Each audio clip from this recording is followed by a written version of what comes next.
Hello, Namaskar. This is First Post. You're watching Vantage with me, Palki Sharma.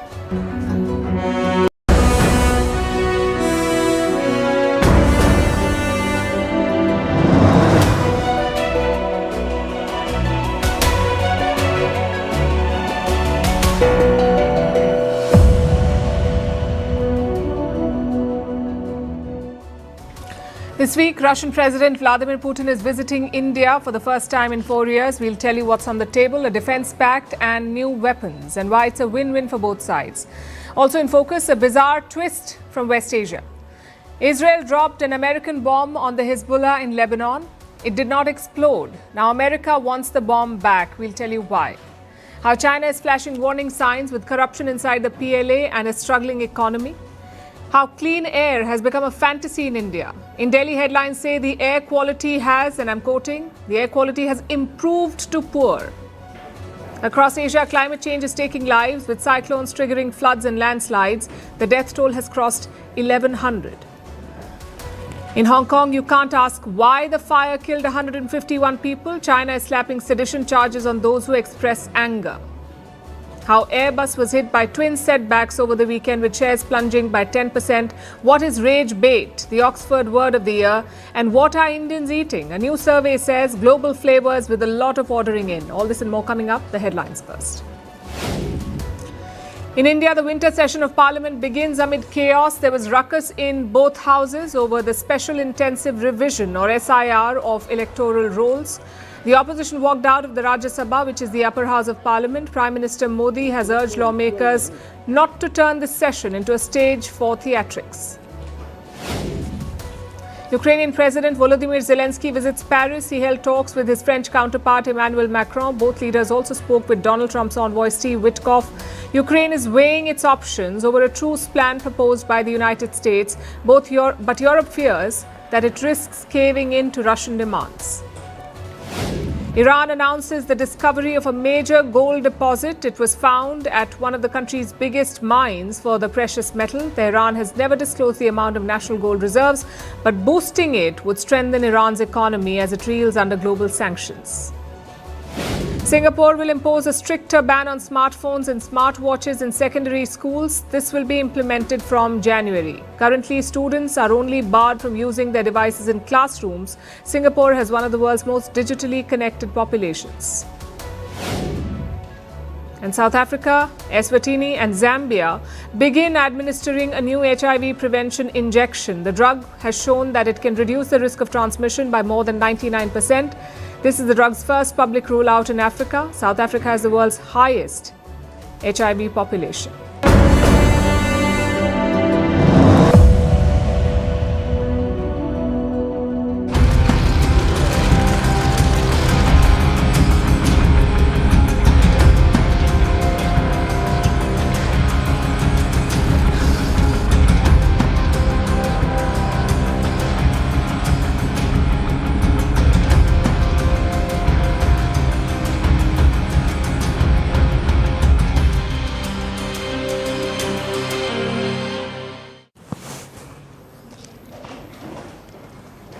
The countdown has begun. In 3 days from now, Vladimir Putin will arrive in New Delhi. It will be his first visit to India in 4 years, also the first since the war in Ukraine began. So the stakes are high.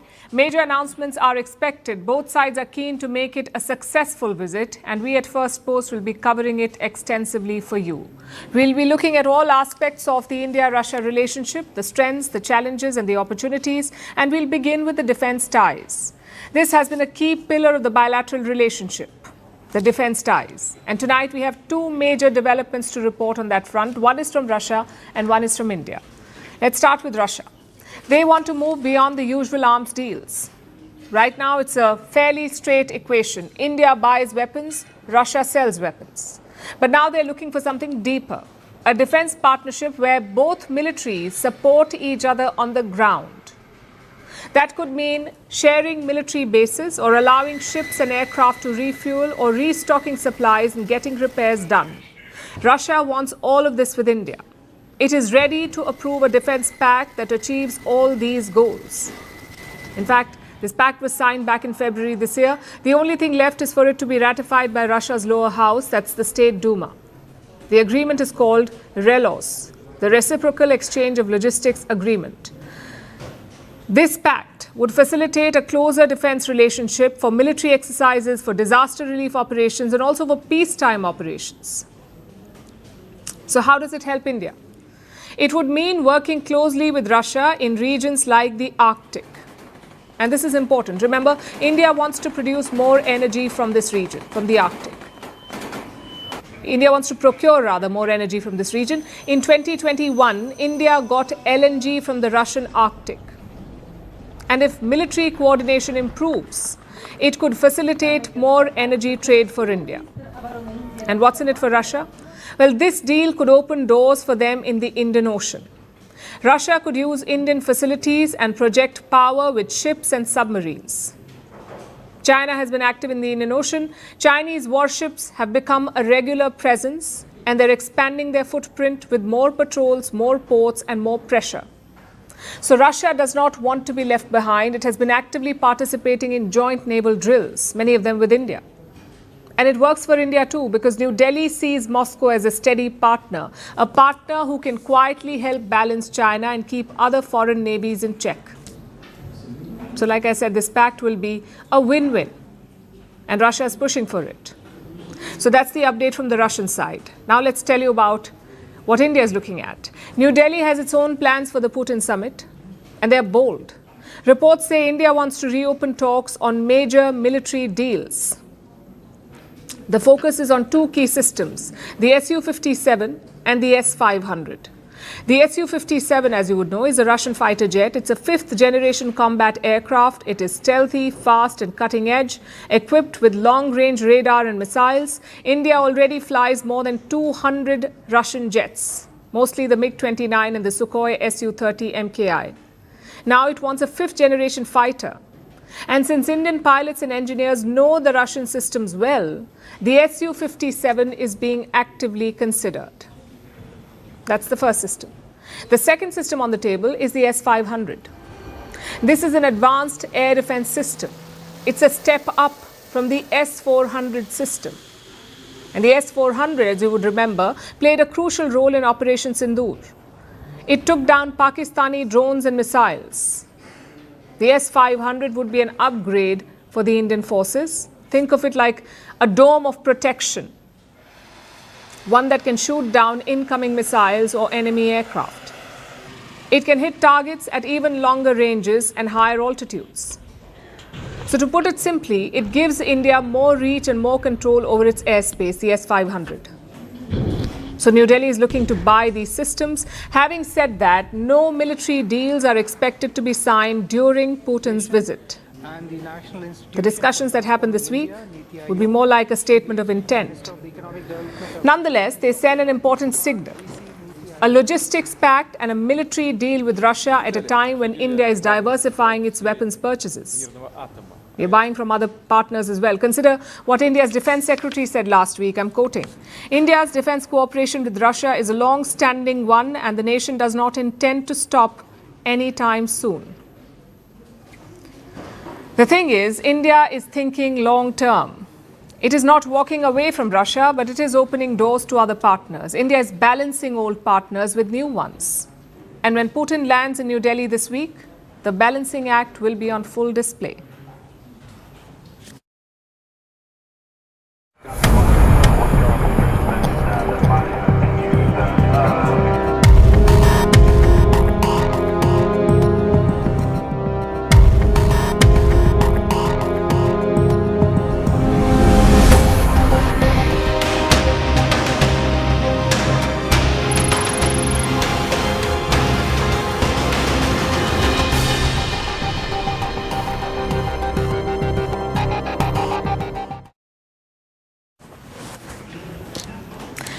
If you follow West Asia, you must know this. The region is no stranger to drama. Rockets misfire, leaders issue threats, one side claims victory, the other side denies it. West Asia is full of bizarre tales. But this one truly takes the cake. It features an American bomb that did not explode, and now America wants it back. You can't make this up. Our story began last week that's when Israel carried out a precision strike in Beirut. Beirut is the capital of Lebanon. Israel struck them. And the strike happened here in the southern suburbs of Beirut, a place called Haret Reik. This is a Hezbollah stronghold, and Israel's target was the chief of staff of the Hezbollah, this man. Israel says they killed him.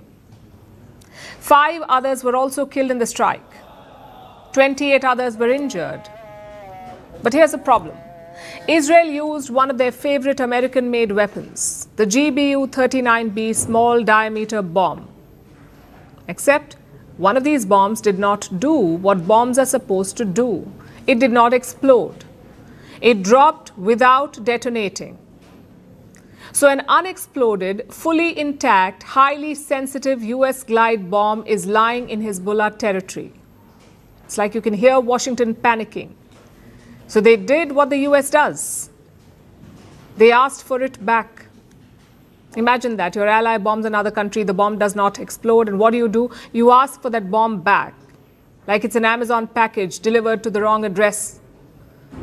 And why do the Americans want it back? Because they fear that it could fall into the hands of their enemies, aka Iran, China, and even Russia. But there's a reason why the Americans care so much about this one. The GBU-39B is one of America's favorite smart bombs. It was developed by Boeing. They have produced around 20,000 of these bombs, and the US has given a lot of them to allies like Israel. Each bomb weighs around 113 kilos. It deploys wings like a mini aircraft. It travels more than 110 kilometers without an engine, strikes targets with a 1-meter accuracy, and punches through concrete. It can be carried in packs of 4 instead of as one huge bomb. It fits inside the F-35 and F-22 weapons bay. In short, this is a small, cheap, deadly, and smart bomb. Now, glide bombs may not be rare anymore, but the efficient warhead on this one sets it apart. And that advanced guidance system is what makes it so special. That's what Washington is so worked up about. It fears that if the bomb keeps lying there, it can be reverse engineered. The Russians or the Chinese could do it. Even if they reverse engineer a small part of it, the US could be at a disadvantage because this is a product of decades of defense innovation. It is crucial to Washington's lead in precision bombing. Think of it this way. It's like leaving the new iPhone prototype in a bar. Also, this is not the first time that this is happening to the United States of America. It has raced to recover its own technology in the past too. In 2022, the US scrambled ships to retrieve an F-35C. It fell into the South China Sea. The Americans rushed before Beijing could get to it. In 2001, a US EP-3 spy plane landed in Hainan after a collision. The Chinese kept the plane and they stripped it clean. That's what Washington wants to avoid this time. So here's the million-dollar question. Where is the bomb now? Lebanese officials won't say. The Hezbollah is quiet, and so is Israel. And Washington? Well, it's sweating. Maybe the bomb just got lost. Either way, it's hard to ignore the irony here. A bomb fired by Israel lands in Hezbollah neighborhood and triggers the United States, which now wants Lebanon to return it. We don't know if the Americans agreed to pay for the shipping, but this episode tells you one thing about modern warfare. Sometimes the most dangerous weapon is not the one that explodes, but the one that fails.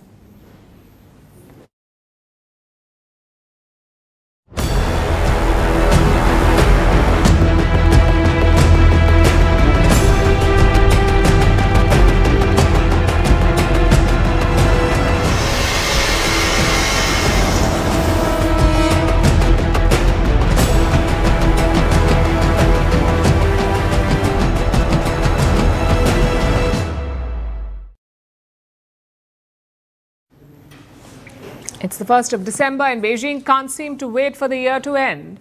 It's been a rough year for them. 2025 has been about a struggling economy, a shake-up in the military, and Trump's tariffs. Together, they have tested China's patience and resilience. But from the looks of it, the next year will bring no respite because the Chinese system is still under strain and the pressure is only building. Let's start with the military. China's defense sector is under fire. A new report has just come out and it paints a grim picture for China's biggest military firms. They lost 10% of their revenue in 2024. China's biggest defense firms lost 10% of their revenue in the last year. That's a major drop. And the reason was corruption. This report links corruption within the PLA, the People's Liberation Army, the Chinese army, to the falling defense revenue. It hit several major arms contracts. Many deliveries were delayed and some were cancelled altogether. This could have been an outcome of the sweeping investigations too and the high-level purges in the top brass. These investigations disrupted planning. They slowed down China's military machine. And in comparison, look at how others performed. How much money defense firms made in 2024 elsewhere.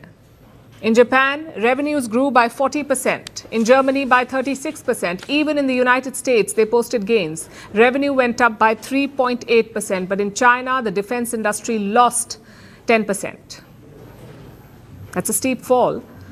So perhaps it should not come as a surprise that China turned to information warfare this year.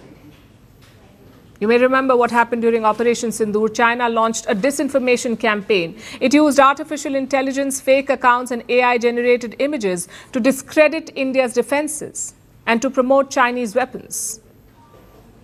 But the campaign failed. Reports say it did not get any traction.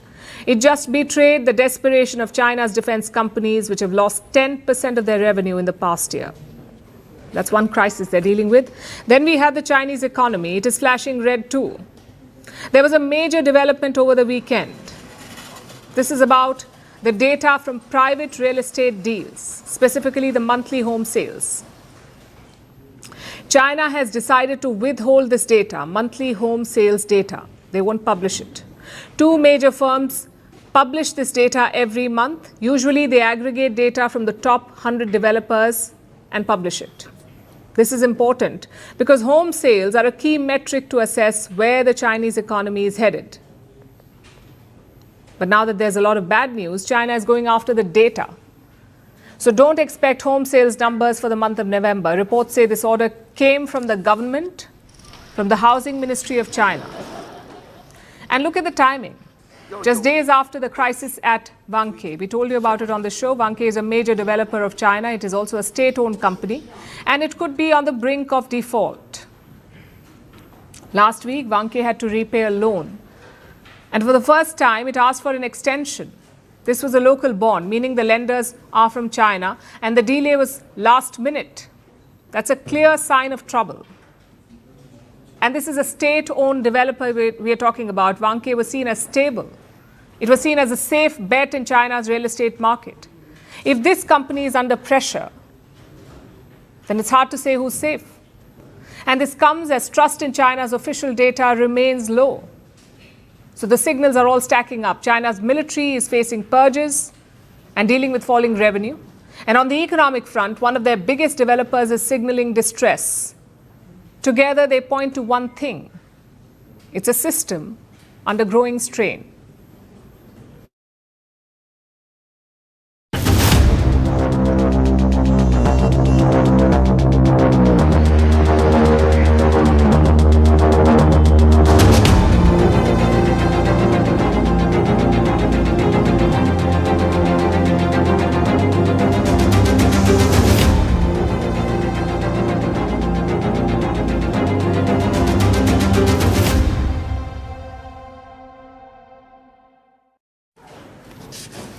For our next story, let me start with a few headlines. You can see them on your screen. Delhi's air quality improves from very poor to poor. Delhi's air quality improves to poor. AQI improves to poor in Delhi. Imagine that. To call poor air an improvement sounds like a cruel joke. But that is life in India's national capital. It's like congratulating someone for going from fail to a D grade. It is still quite bad. But at least you're not breathing air that equals to smoking 10 cigarettes a day. It's only 7 cigarettes now. Talk about small wins. And this is not a new phenomenon. Year after year, Delhi's winter pollution has been described with metaphors: blanket of smog, breath of death, toxic haze, even air apocalypse, which has been a favorite for news channels. But now we are past metaphors. We are past everything at this point, it seems. Because this nightmare is an unrelenting reality. For days, the AQI was at 494. AQI is the air quality index. The ideal reading should be under 100. Delhi has consistently touched almost 500, just shy of the don't even breathe category. The capital's best day was 193, which is still medically unsafe. So the government implemented GRAP. That's the Graded Response Action Plan, GRAP. It's a set of emergency measures to combat air pollution. And we talk about it every year because we follow the same script every year. The smog descends, the politicians argue, GRAP comes into force, and then despite bad air, it is lifted again. A number of reasons are given for the poor air quality, but no solutions and no action. Then the Supreme Court steps in. Every year, the court sounds more frustrated than ever. In fact, look at what Chief Justice Surya Kant said today. Why don't you make a revisit to your action plan to see for yourself that have you brought any effective changes? And if you have, then are they less than what needed? We think it's important to evaluate has any of your action plan has been proved to be effective or ineffective or less effective. So the court is asking what all of us are asking. What exactly is the government doing? Because whatever it is doing is not working. And the top court did not mince words. It accused successive governments of relying on hesitance and confidence without any evidence of effective change. Basically, you can't PR your way out of a pollution crisis. You need to fix it. Because this is literally a matter of life and death. And unfortunately, this is not just about the national capital. When it comes to pollution, India's financial capital is not far behind.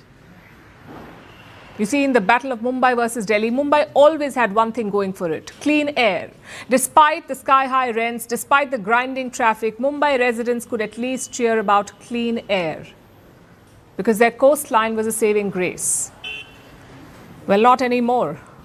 This time, Mumbai too has joined the Toxic Hall of Fame. It has enforced GRAP 4 measures for the first time ever. This is the highest grade of pollution restrictions, where construction is halted, dust-generating activities are banned, flying squads are deployed, and industries are warned. More than 50 sites have been slapped with shutdown notices. Then we have Pune, where the AQI spiked in the last month. Kolkata, where the reading went from 144 to 417, that's the AQI, 417. On its worst night, Kolkata stood just behind Delhi. To be honest, India has no metro city with good air. There's a new analysis of India's air. It spans a decade from 2015 to 2025, and it says not a single major Indian city recorded safe air in this period. Not one. Not Delhi, not Mumbai, not Chennai, not Kolkata, not Bengaluru, not a single Indian city. Let that sink in. 10 years, 11 major metros, and 0 days of good air. So who is to blame for this? It's very easy to point fingers at external factors. Here in Delhi, we blame the farm fires in neighboring states. The air turns heavy and fingers point towards stubble burning. But here's a fact. This year, farm fires actually decreased dramatically, and yet the smog stayed. Even the Supreme Court pointed it out. It said blaming farmers is too easy and too lazy. Because this is bigger than stubble. This is about cars, construction, waste burning, industries, diesel generators, winter inversion, topography, and sheer governance paralysis. In today's India, you can aspire to own a home. You can aspire to buy a car, you can aspire to switch jobs, but aspiring to breathe clean air, that is too much. A luxury, a privilege, almost a fantasy. And pollution does not just irritate your throat. It shortens your life by 10 to 15 years.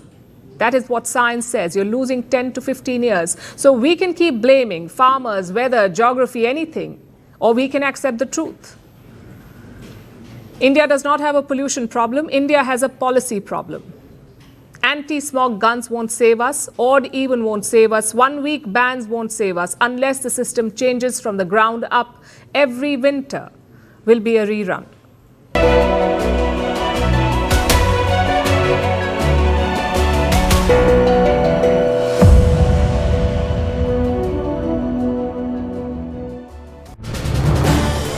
This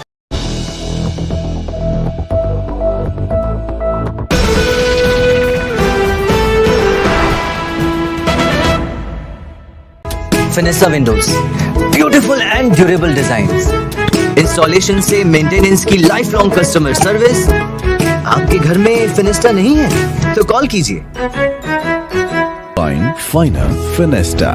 पैसा लगाना है तो century ply club prime पे लगाओ। डूबेगा नहीं, जलेगा भी नहीं, कोई खा नहीं जाएगा, धोखा नहीं देगा, ऊपर नीचे भी नहीं होगा, सेफ रहेगा, सिक्योर्ड भी, मिनिमम 30 साल का रिटर्न देगा। अब इससे बेटर इन्वेस्टमेंट है तो बताओ। सेंचुरी प्लाई क्लब प्राइम, रहो बेफिक्र। Fenesta windows, beautiful and durable designs, installation से मेंटेनेंस की लाइफ लॉन्ग कस्टमर सर्विस। आपके घर में फिनेस्टा नहीं है तो कॉल कीजिए। Find Finer Finesta. सल्यूट है जी, आप देश की रक्षा में जान लगा देते हैं और आप घर घर में तार लगाते हैं जी। ई बीम टेक्नोलॉजी से बनी, न जले न पिघले, सबकी रक्षा करे। हम सरहद पर लोगों की रक्षा करते हैं और आप देश के अंदर। सल्यूट तो बनता है जी। अपार अणुशक्ति फायर प्रोटेक्ट वायर, अपार देश का तार।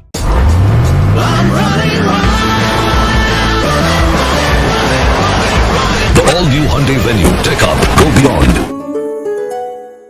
फिनेसा windows, beautiful and durable designs, installation से मेंटेनेंस की लाइफ लॉन्ग कस्टमर सर्विस। आपके घर में फिनेस्टा नहीं है तो कॉल कीजिए।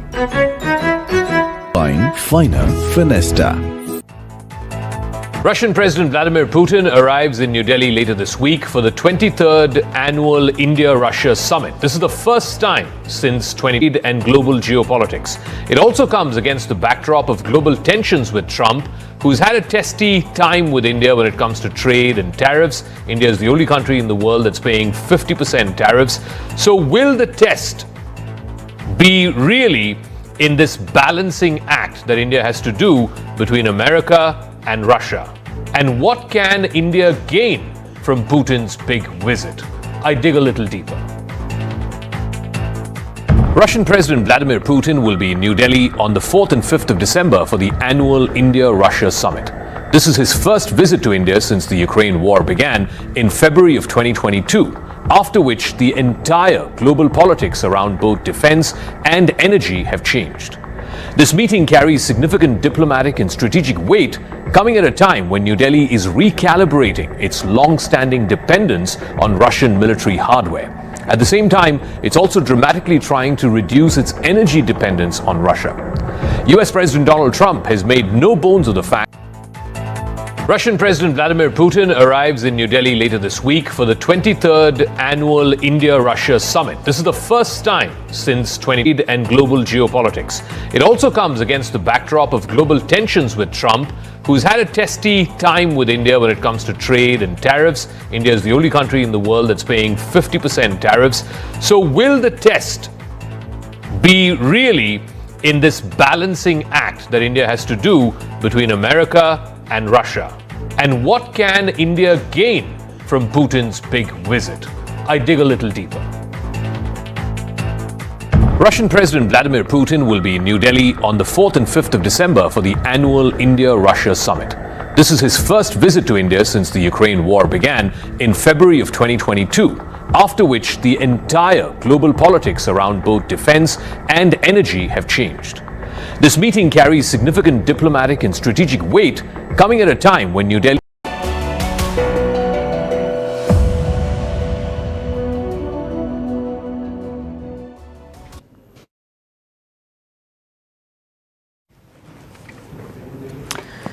Our next story is from Asia, where climate change is claiming lives. More than 1,100 people have died in two major disasters. One is a cyclone called Senyar. It has hit parts of Southeast Asia. It's a rare storm that formed in the Malacca Strait, and within a week it has flooded Indonesia, Thailand and Malaysia. The second disaster is Cyclone Ditwa. It hit South Asia. It formed over the Bay of Bengal, smashed into Sri Lanka, triggered landslides, submerged towns and even cut off power. India too has been hit by this cyclone. The state of Tamil Nadu has been seeing heavy rainfall, and across both regions, the human cost continues to rise. Hundreds of people are missing and millions have been displaced. Here's a report. Asia is facing two major flood disasters at the same time, one in Southeast Asia and another in South Asia. Two different storms, two separate systems, but already 1,100 lives have been lost. The Southeast Asian disaster was driven by Cyclone Senyar and intense monsoon rain. This rare system formed in the Malacca Strait. It brought destructive floods to Indonesia, Thailand, and Malaysia over the same week. Indonesia has suffered the heaviest losses. Sumatra saw widespread landslides and sudden flash floods. Rivers burst their banks, roads and bridges collapsed, villages were buried under mud. At least 600 people have died. More than 450 are still missing, and over 575,000 people have been evacuated. The Indonesian military is using helicopters to deliver aid to desperate communities. The government has also deployed warships and hospital ships to the worst-hit coastal regions.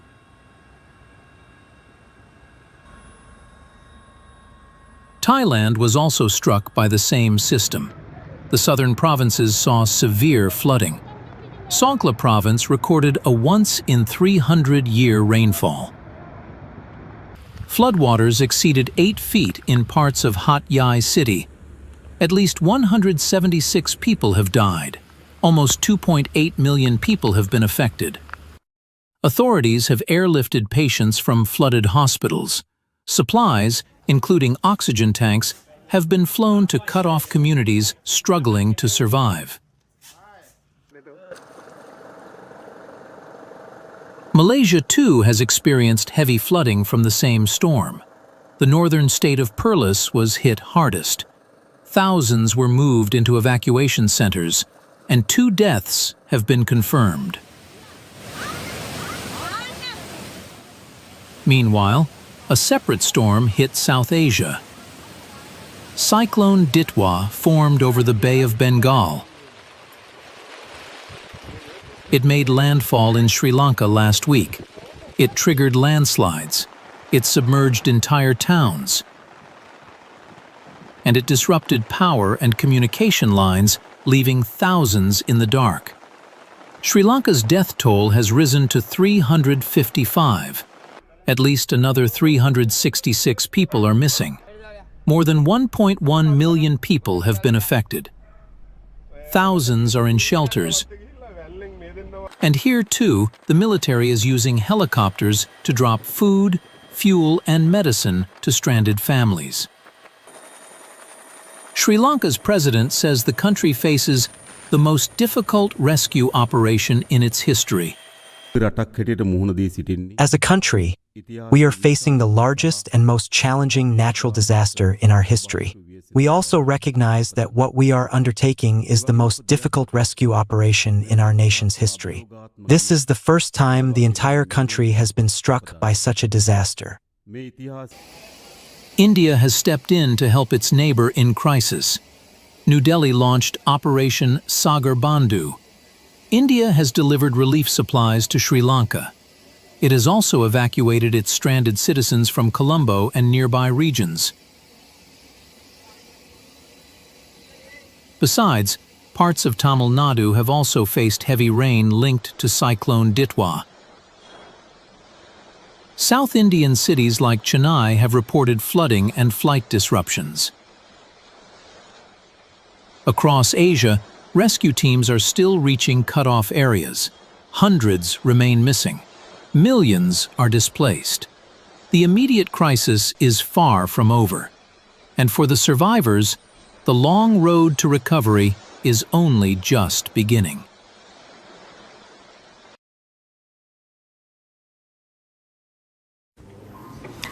Our next story is from Hong Kong. Last week, it suffered a major fire tragedy, the city's worst in almost 8 decades. A massive fire tore through a high-rise apartment complex. Within minutes, 7 towers were engulfed in the blaze. Hundreds of residents ran to save their lives, but many could not make it. As of today, the death toll stands at 151. That's what the police have confirmed. 151 lives lost. More than 40 people are still missing. And recovery crews say that some bodies have turned to ash. The fire has shocked the city, indeed the whole world. It has left families grieving and asking, how did it happen? How did the fire spread so fast? Why were safety warnings ignored? Why did renovation material fail? And who is responsible for this disaster? The people of Hong Kong are asking these questions, and in doing so, they're putting themselves at grave risk. Because their city is controlled by China, and in China, grief is treated as suspicion. Questions are treated as sedition, and demands for accountability are seen as a threat to the state. Look at what happened in the aftermath of this fire. A student stood outside a train station. He was not shouting, he was not blocking roads, he was not being violent, he was simply handing out flyers. And these flyers asked 4 basic questions, or for 4 basic things: a fair probe, a check on construction failures, resettlement for survivors, and accountability from officials. It's not too much to ask, is it? This petition got 10,000 signatures in less than a day, but by the next day it was gone. The petition was gone and the student was detained. Do you know for what? He was detained for sedition. Believe it or not, asking for accountability after a fire tragedy is sedition in China. And he wasn't the only one who faced this action. 2 more people were detained on the same charge, sedition. A city that has lost more than 150 people to a fire tragedy cannot even ask why. And to make it worse, then came the warning from Beijing. China's national security authorities have issued a statement. They have warned people against using the disaster to quote-unquote disrupt the city. Here's what they've said. We sternly warn the anti-China disruptors who attempt to disrupt Hong Kong through disaster. No matter what methods you use, you will certainly be held accountable and strictly punished. Let that sink in. 151 people killed. And the response is not about fixing safety failures. The response is a warning. Don't ask questions, because if you do, you'll be labeled an anti-China disruptor. I guess that's what makes this tragedy worse, because now it's not just about the deadly fire, it's about the system that silences questions. And it's not like the authorities have not taken action. They have. They've arrested 13 people in this case. These are people linked to the renovation work on the buildings. Officials say substandard material fueled the flames. So they've arrested people, but here's what they don't want. They don't want people discussing the system that allowed this. They don't want the public talking about negligence. They do not want people who say that this tragedy could have been avoided, because in China, the system cannot be questioned, the party cannot be criticized, and anyone who tries faces arrest under national security laws. As shocking as it is not new. China has spent years building a culture of silence. It watches its citizens through cameras and apps. It censors their posts in seconds. It tracks dissent online. It flags what it calls sensitive language automatically. It punishes people for comments that would be normal anywhere else. And the people know this, so they stay quiet. They stay careful. They avoid saying anything that might offend the state. Because one sentence can change a life in China. And here's the deeper pattern. Beijing pours enormous money into policing, surveillance, and censorship. It treats internal control as seriously as it treats national defense. In 2020, China's internal security spending hit $210 billion. $210 billion. That was more than their defense budget for the same year. So more money spent on managing the people at home than on defense. This year too, China has increased its public safety budget. That's what they call it. Xi Jinping is spending more and more to watch his people, but he refuses to create space to listen to them. So even in death, you cannot grieve or demand accountability. because in Xi's China, control always comes before the citizen.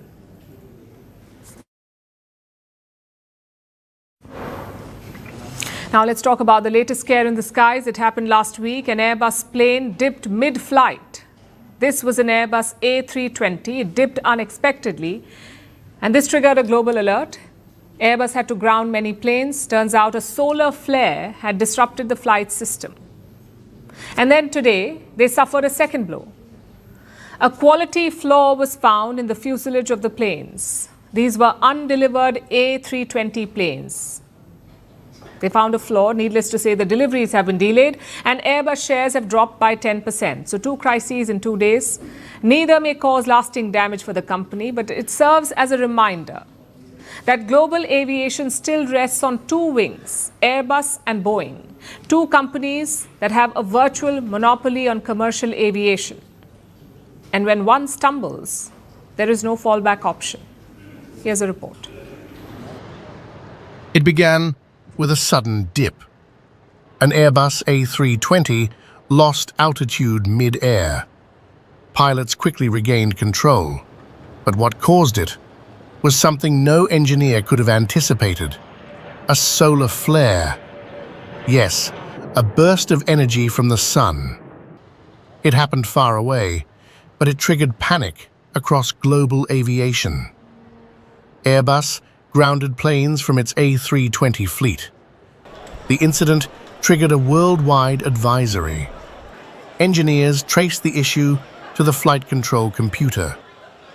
The system had received corrupted signals. Elevators and ailerons, the parts that control how the plane flies, responded slowly. A delay of just seconds, but in the air, that's all it takes. The root cause? Radiation, specifically a powerful solar flare, the strongest flare of 2025. It briefly pierced Earth's magnetic shield and interfered with the aircraft's internal systems. Now, radiation from the sun isn't new. Earth gets bombarded every day, but once in a solar cycle, roughly every 11 years, the activity peaks. And during those peaks, even well-shielded systems can glitch. This time, it hit the aircraft. Next time, it could be satellites, power grids, or even internet cables. That's how vulnerable modern infrastructure has become. For Airbus, the scare was short-lived, but the panic wasn't over yet. Because today, the company faced a different problem. Reports surfaced of a quality issue. This time, it wasn't radiation. It was a flaw in the metal fuselage panels on dozens of A320 aircraft. The issue has delayed deliveries. It hasn't affected aircraft already in service, but it was enough to spook investors. Shares of Airbus fell by as much as 10% before recovering slightly later in the day. In just 48 hours, Airbus was hit by 2 different crises, one cosmic, one corporate.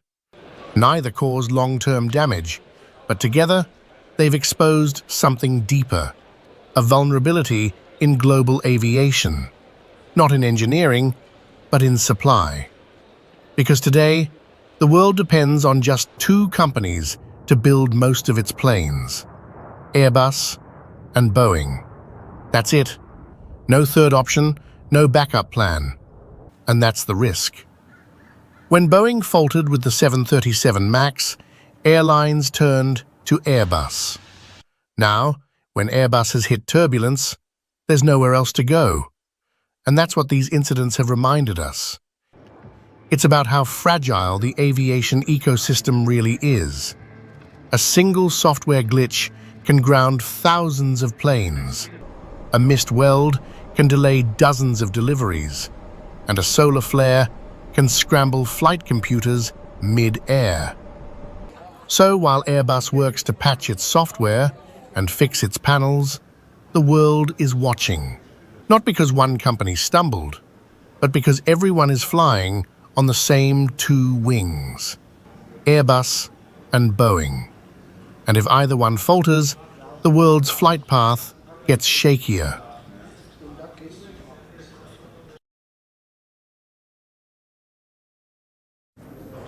If you open social media today, doom scroll through Instagram, witness multiple X posts, or maybe even scroll through TikTok, there's a very big chance that something made you angry.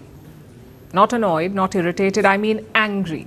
And if it did, well, congratulations. You just encountered the Oxford Word of the Year, rage bait. It has beaten aura farming and biohack to win this title. But why this particular word? Why did the Oxford University Press select this word? Let's look into it. First of all, what is rage bait?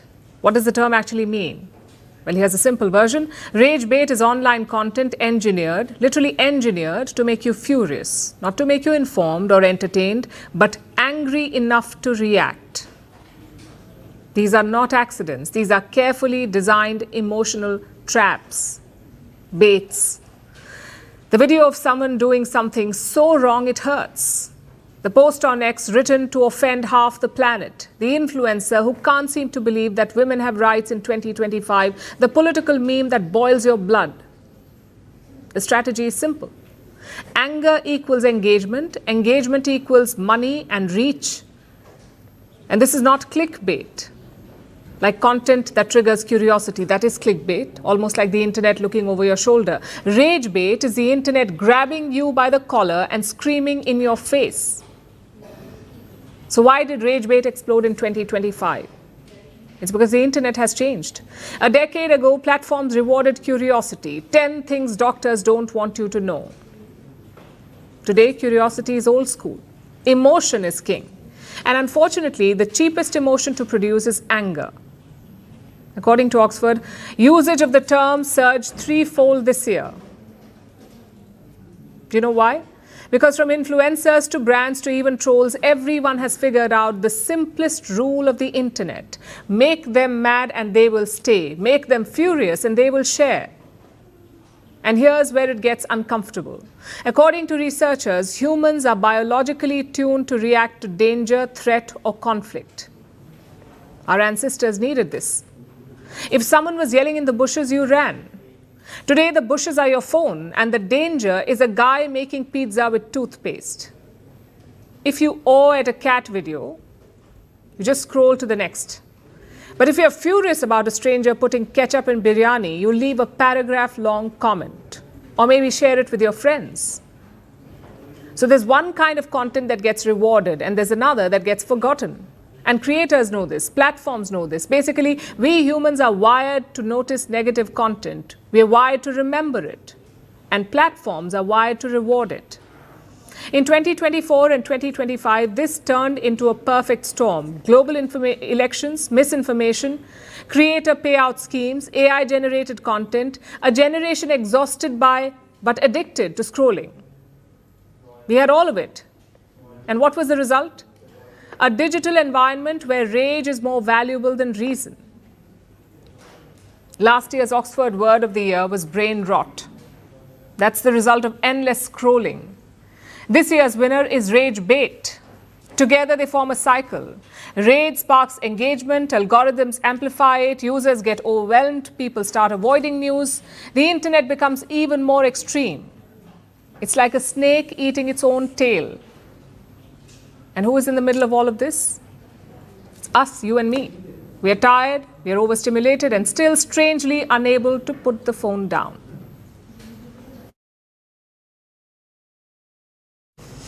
Our final story tonight is about your last meal, and the one before that, and the one that you'll probably order tomorrow.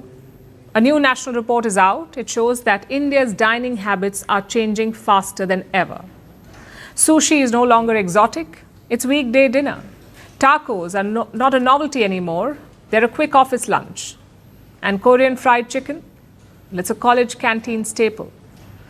And this is not a Delhi or Mumbai trend. This is happening across the country. Young Indians are trying more cuisines. They're ordering more from restaurants. And global food is growing at a pace we've never seen before. Korean orders have exploded. So have Vietnamese and Mexican ones. Drinks like boba tea and matcha are competing with chai. But here's the real story. India is not abandoning its own flavors, it's only adding to the menu. Here's a report. On Indian tables today, something unusual is happening. Meals look familiar, but the flavors are changing. Tuesday night, sushi. Thursday lunch, tacos. Friday dinner, maybe both with Chinese food. College canteens now serve Korean fried chicken. Office break rooms smell of ramen one day, butter chicken the next. These dishes are not replacing Indian food, they are joining it. They are expanding what an everyday Indian meal can look like. And they reveal a larger shift in how the country eats, explores, and experiments. Young diners are trying out new flavors. Restaurants are updating their menus. And delivery platforms are carrying dishes from every corner of the world. So what's driving this? Young Indians are seeing more global food through travel and social media. Rising disposable incomes allow more experimentation. And convenience? It's everything. Online delivery platforms make global dishes easier to access. Digital menus present options that didn't exist a few years ago. Vietnamese pho at midnight, Peruvian ceviche by the day. Together, these forces help explain why youngsters are trying more cuisines than before. A new national report measures this change. It says there is a 20% rise in the number of cuisines each customer orders. It also reports a 30% jump in the number of restaurants people try. And global cuisines, they're expanding the fastest. Orders for Korean food have grown 17 times in 5 years. Vietnamese dishes are up 6 times. Mexican food is up 3.7 times. Peruvian and Ethiopian cuisines have entered city menus. Dishes once seen as niche are becoming normal weekday options. Drinks show the same shift. Searches for boba tea have risen 11 times in 5 years. It's a chilled tea-based drink from Taiwan, made with tapioca pearls and flavored syrups. Meanwhile, search for matcha tea are also up 4 times. Matcha tea is a finely ground green tea powder from Japan. It's used in traditional tea ceremonies and modern cafe drinks. These choices are not just reshaping plates, they are reshaping the market behind them. The report says India's food services sector is entering a major expansion phase. Food services today contribute about 1.9% to India's GDP. But here's the twist. This doesn't mean Indians are leaving their own cuisine behind. Regional flavors are also rising alongside global ones. Goan, Bihari, and Pahari dishes are growing 2 to 8 times faster than mainstream categories. Even traditional drinks like buttermilk are outpacing the broader beverage market. Put together, the numbers show a simple story. India is not choosing between global and local. It is choosing both. Indian diners are becoming more adventurous. They are mixing flavors, they are widening their palates. And they are building a food culture where biryani and sushi can live side by side.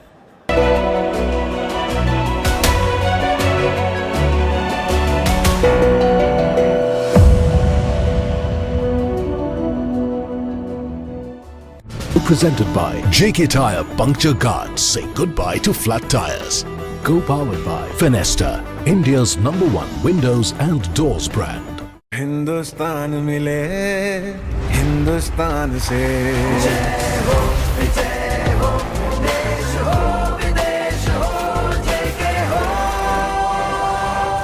देश का tyre JK tyre.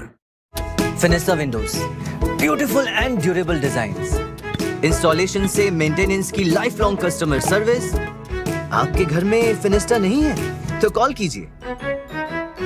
Fine, finer, Fenesta.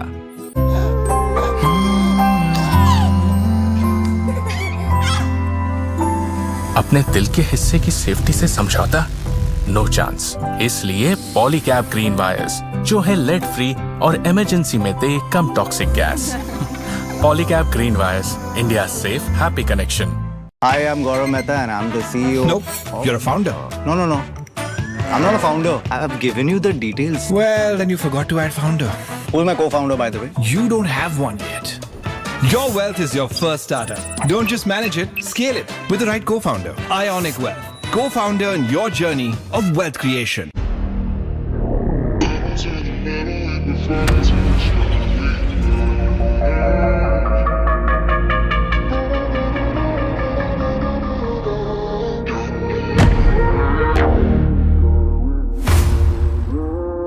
Kia, movement that inspires. अब बस बेटी की शादी हो जाए, सारी जिम्मेदारियां खत्म। इसलिए मैंने ली है VIPshadi.com की मेंबरशिप। इनके टॉप रेटेड कंसल्टेंट्स ढूंढते हैं सबसे अच्छी प्रोफाइल। Register now.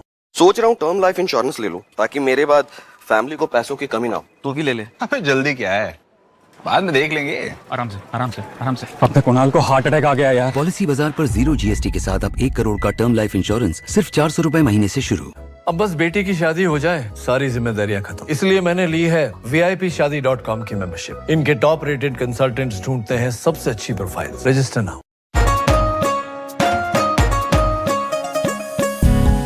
अपनी लाडली की सेफ्टी से समझौता?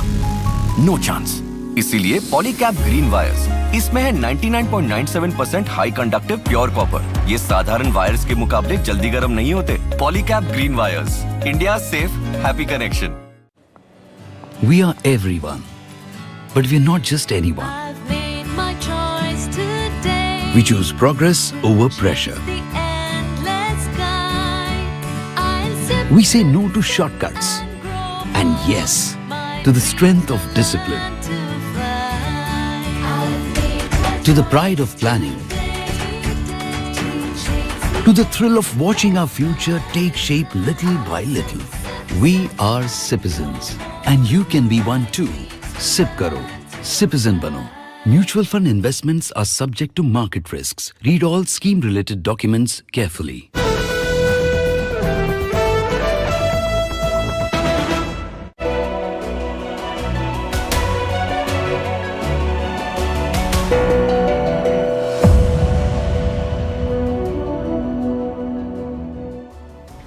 Now it's time for Vantage Shots, images that tell the story.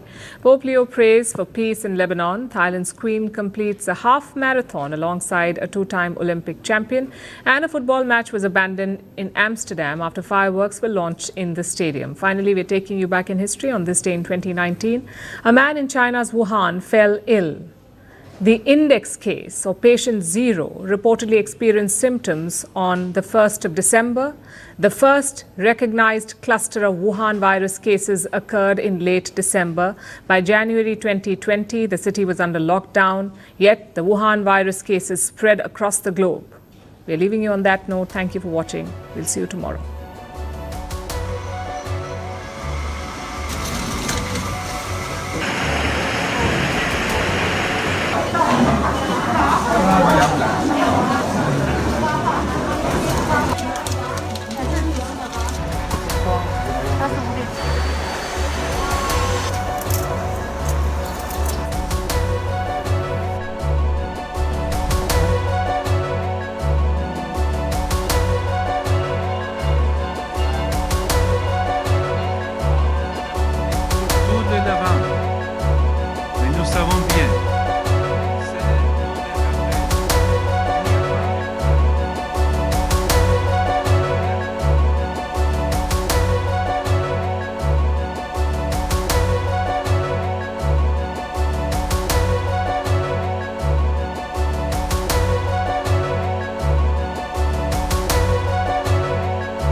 Hello and welcome to the late night edition with me, Ayushman Singh Jamwal. Big breaking news coming in at the top of the bulletin where Prime Minister Narendra Modi has spoken with the Sri Lankan President as Cyclone Ditwa continues to wreak havoc across the island nation. The Prime Minister expressed deep condolences over the loss of lives and the large-scale destruction caused by the cyclone.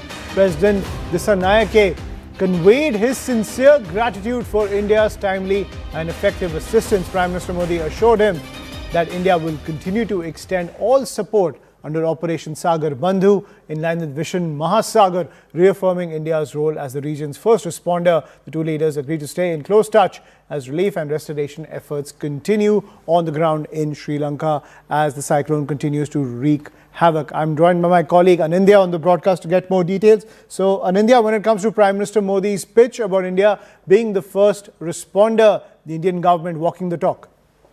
Yes, absolutely. The